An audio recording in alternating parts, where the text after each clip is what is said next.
अस्सलाम वालेकुम। आज हम बात करेंगे disadvantages of junk food among our children, यानी कि जो हमारे बच्चे हैं उन पे जो बुरे असरात पड़ते हैं जंक फूड के। तो अगर हम डिफाइन करना चाहे जंक फूड को, तो जंक फूड उस फूड को बोलेंगे, उस ग़िज़ा को बोलेंगे जो प्रिपेयर्ड हो, जो प्री पैक्ड हो, यानी कि जो पहले से ही बना हो, जिसमें न्यूट्रिशनल वैल्यू जिसका बहुत कम हो और जिसमें कैलोरीज ज़्यादा हो, जिसमें साल्ट जिसमें ज़्यादा हो, जिसमें शुगर ज़्यादा हो, जिसमें फैट ज़्यादा हो, उसको हम जंक फूड बोलते हैं। यानी कि जो हम बाहर से लाते हैं, बाजार से लाते हैं।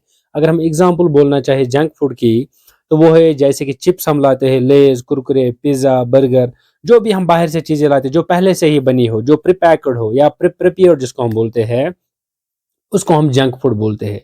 तो डिसएडवांटेज हमारे बच्चों में एक एडिक्शन हो गया है आजकल। हमारे बच्चे ज़्यादातर बाहर का खाना खाते हैं बनिस्बत के जो घर में हमारे बनता है खाना। तो अगर हम डिसएडवांटेज की बात करें, इससे बहुत ज़्यादा बुरे असरात हमारे बच्चों के जो हेल्थ पे पड़ते हैं। तो पहला सबसे अगर हम बात करें, जो सबसे बड़ा डिसएडवांटेज वो ये है कि हमारे बच्चों का जो ब्रेन डेवलपमेंट है वो अच्छे से नहीं होता है। क्योंकि जो बच्चों की एज होती है, इसमें ब्रेन बच्चों का बहुत अच्छे से डेवलप होना चाहिए। जब एक बच्चे का ब्रेन अच्छे से डेवलप होगा, तभी जाके वो कल को अपनी सोसाइटी में कम्पीट करेगा, अपने स्टेट में कम्पीट करेगा, अपनी कंट्री में कम्पीट करेगा। जब उसका ब्रेन अच्छा होगा, जब उसका ब्रेन हेल्दी होगा, तभी जाके बच्चे की ग्रोथ अच्छी होगी। तो जो भी बच्चे ये जंक फूड्स खाते हैं, ये प्रोसेस्ड फूड्स खाते हैं, तो उनमें क्या पाया गया है कि उनमें ब्रेन डेवलपमेंट वैसी नहीं होती। दूसरा जो इसका डिसएडवांटेज हमारे बच्चों पे है वो ये है कि इनमें हार्ट प्रॉब्लम हो जाती है, यानी कि हार्ट में जो है ना, हार्ट प्रॉब्लम इनमें हो जाती है। इनमें जो दिल की बीमारियां इनमें पैदा होती है, जो ज़्यादा जो रेगुलर जंक फूड्स यूज़ करते हैं, जो रेगुलर लेज, कुरकुरे, पिज़्ज़ा खाते हैं, तो इनमें दिल की बीमारियां भी पाई गई है। और सबसे बड़ा डिसएडवांटेज जो हमारे बच्चों में है वो ये है कि ये ओबीज हो जाते हैं, यानी कि इनमें ओबेसिटी पैदा हो जाती है, ओबीज हो जाते हैं, मोटापन इनमें पैदा हो जाते हैं बच्चों में, उन बच्चों में जो रेगुलर जंक फूड का इस्तेमाल करते हैं। और भी बहुत सारे इसके नुकसानात हैं, जैसे कि इनका जो डाइजेशन में इनमें इनकी प्रॉब्लम हो जाती है।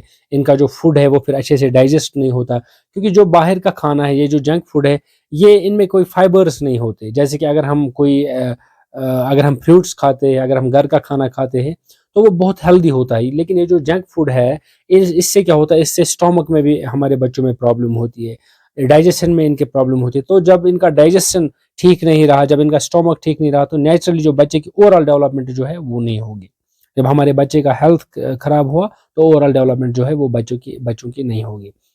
सबसे बड़ा जो इसका इफेक्ट है, जो डिसएडवांटेज है, वो ये है कि जो बच्चे हैं, इनमें क्या हो जाता है, इनमें एडिक्शन हो जाता है। जैसे कि ड्रग्स का एडिक्शन हो जाता है, तो इनमें एडिक्शन हो जाता है इस जंक फूड का। जब हम बार बार घर लाते हैं लेज, कुरकुरे, पिज़्ज़ा वगैरह, जब हम बार बार घर लाते हैं बच्चों के लिए, तो इनमें एक एडिक्शन सा हो जाता है। फिर ये घर का खाना नहीं खाते, ये फिर घर का खाना अवॉइड करते हैं। तो जैसे कि अगर हम बात करेंगे, मैं आपको एग्जांपल दूं, अगर हम एक समोसा ले, जो हम बाहर से लाते, होटल से लाते एक समोसा, अगर हम समोसे में देखिए, उसमें 200 ऑलमोस्ट 250 कैलोरीज होती है। उसका ये मतलब हुआ कि अगर इंसान एक समोसा खाए, तो उसको ऑलमोस्ट 1 घंटे तक साइकिलिंग करनी है।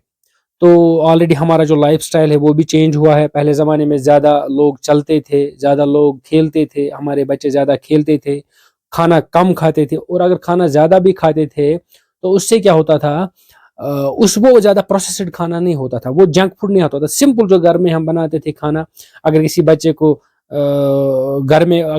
को बिरयानी खानी हो, तो घर में हम उसको तहरी बना के देते थे। तो बाहर का खाना ज़्यादा नहीं होता था। अगर फिर वो कम चलते फिरते, लेकिन उससे उनके हेल्थ पे कोई भी बैड इफेक्ट नहीं पड़ता था। लेकिन हमारा लाइफस्टाइल ओवरऑल सबों का चेंज हो गया है आजकल। हम ज़्यादा आजकल पसंद करते हैं गाड़ियों में चलना, हमारे बच्चे ज़्यादा पसंद करते हैं मोबाइल फ़ोन पे खेलना। आज से 10 साल पहले या 20 साल पहले हमारे बच्चे ज़्यादा ग्राउंड में खेलते थे, वॉलीबॉल, फुटबॉल, बहुत सारे गेम्स खेलते थे। उससे उनका हेल्थ जो वो ठीक रहता था। और ज़्यादा प्रोसेस्ड खाना बाहर से नहीं आता था। ये लेज, कुरकुरे, जंक फूड्स हमारे बच्चे बहुत कम खाते थे, इवन के खाते ही नहीं थे। तो उससे हमारे बच्चों का हेल्थ बहुत अच्छा था, उससे हमारे बच्चों की ग्रोथ बहुत अच्छी होती थी। लेकिन आजकल का जो दौर है, आजकल का जो लाइफस्टाइल है, वो बहुत ही ज़्यादा डिफरेंट है। तो मेरी रिक्वेस्ट यही रहेगी सारे पेरेंट्स से कि वो एटलीस्ट, अगर उनके बच्चों को आदत पड़ गई है जंक फूड की, तो वो एटलीस्ट उनको कम करे, ज़्यादा रेगुलर उनको एडिक्टिव उनको आदत न करे जंक फूड की। अगर किसी बच्चे को कुछ बना के देना है, तो घर में ही बनाइए। अगर पिज़्ज़ा बनाना है, अगर ہریسا بنانا ہے تو گھر میں بنائیے. آج کل ہر ایک چیز انسان گھر میں بنا سکتا ہے. تو جو گھر میں بنایا ہوا وہ ہم اپنے طریقے سے بنا سکتے ہیں. اس میں ہم زیادہ اسپائسز نہیں ڈال سکتے, اس کو ہم زیادہ وہ پروسیسڈ نہیں ہوگا, اس میں زیادہ تیل آئلی وہ نہیں ہوگا, اس میں کوئی کیمیکل نہیں ہوگا. تو گھر میں ہم اچھے سے صاف شفاف کھانا بنا کے دے سکتے ہیں اپنے بچوں کو, کیونکہ یہ جو ہمارے بچے ہیں یہی ہمارا فیوچر ہے. جب ہمارا فیوچر اچھا ہوگا, ہیلدی ہوگا, جب ہمارے بچے ہیلدی ہوں گے تبھی جا کے ہمارا فیوچر بھی اچھا ہوگا. تو آئی ہوپ کہ یہ جو میں نے کچھ باتیں بولی ان سے آپ کو فائدہ ہوگا. Thank you.